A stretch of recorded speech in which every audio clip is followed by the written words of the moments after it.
Muy bien. Ahora sabiendo cuáles son algunas de las características que debe tener un cuidador, ¿sí?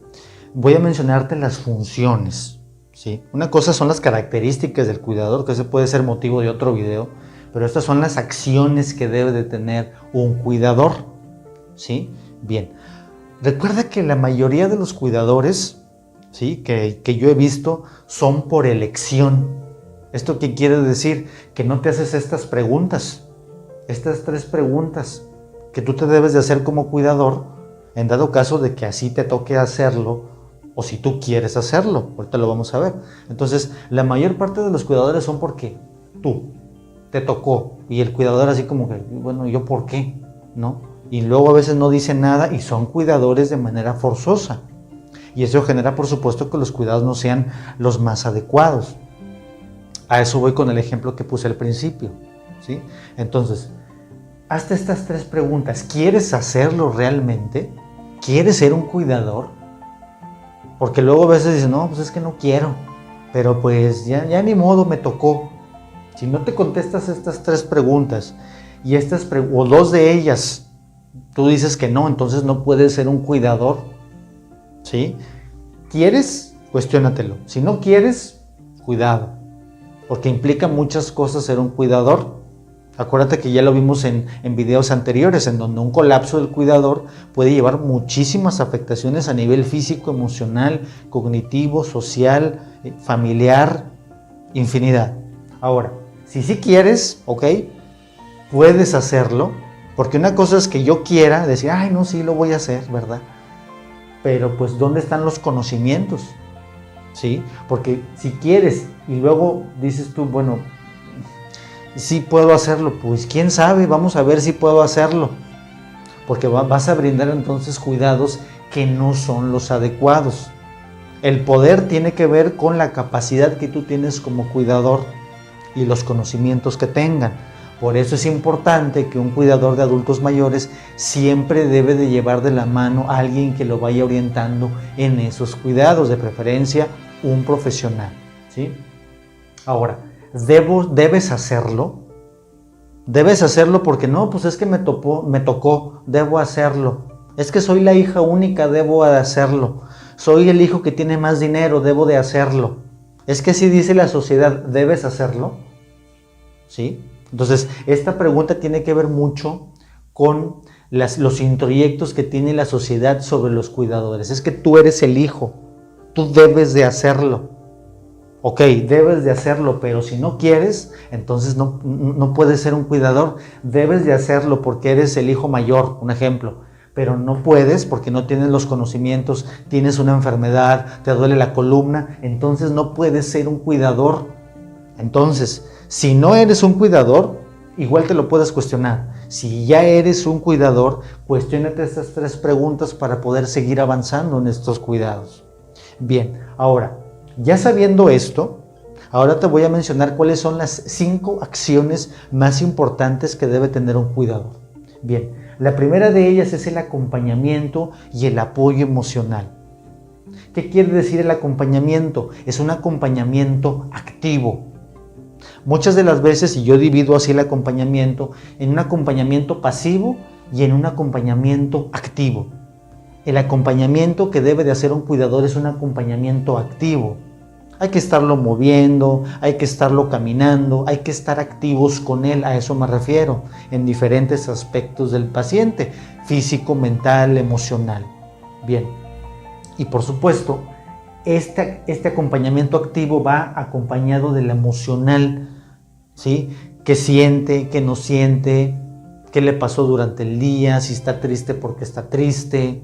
No solamente el cuidado físico, como lo vamos a ver más adelante. Entonces, cuando un cuidador hace un acompañamiento activo y emocional, entonces está haciendo un acompañamiento mucho más profundo, mucho más, digamos, complementario al paciente, ¿sí?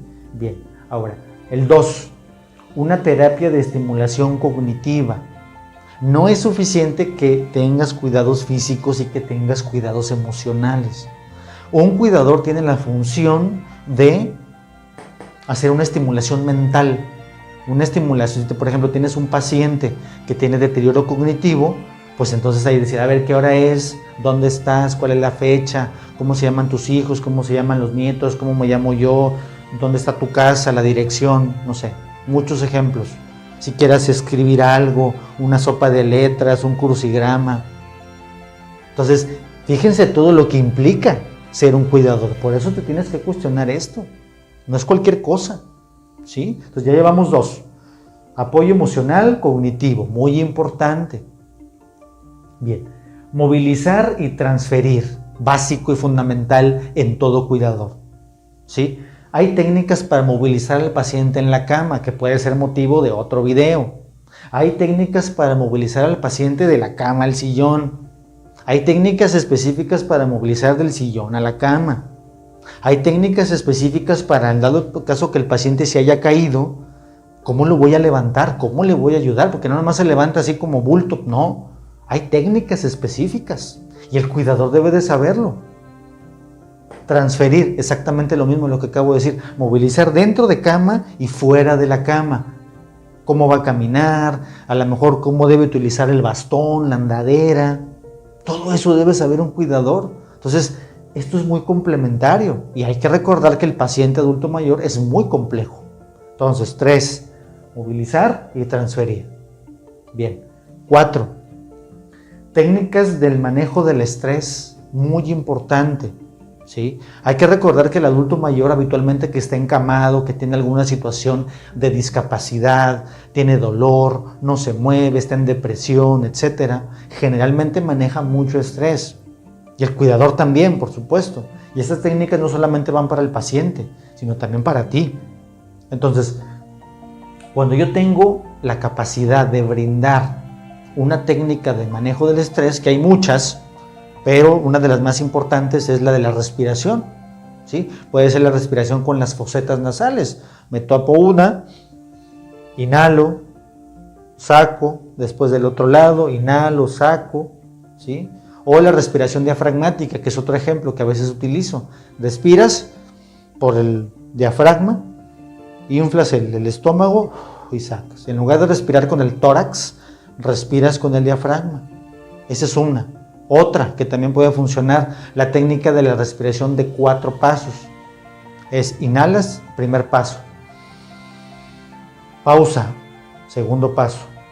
Exhalo, tercer paso.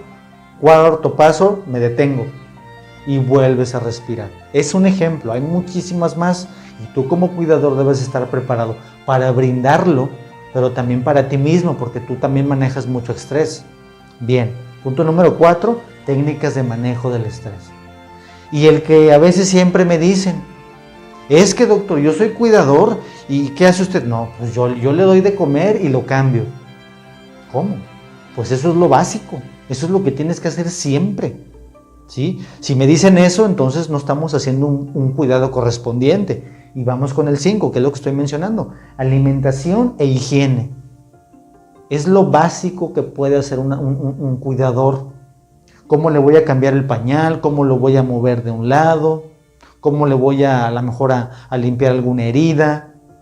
Eso es la higiene. ¿Cómo lo voy a bañar en la cama? ¿Sí? ¿Cómo lo voy a alimentar si el paciente se ahoga? Si a lo mejor tiene tos cuando le das un alimento, si tiene dentadura, si tiene alguna lesión en la boca, ¿cómo lo voy a hacer? Entonces, cuidador, recuérdalo, es muy importante que sepas las técnicas de alimentación y por supuesto las técnicas de higiene para que tus cuidados sean pues más complementarios. Entonces, como te puedas haber dado cuenta, el cuidador tiene muchas funciones importantes y por eso te estoy brindando las que considero yo, en mi punto particular, las más elementales. Así que practícalas.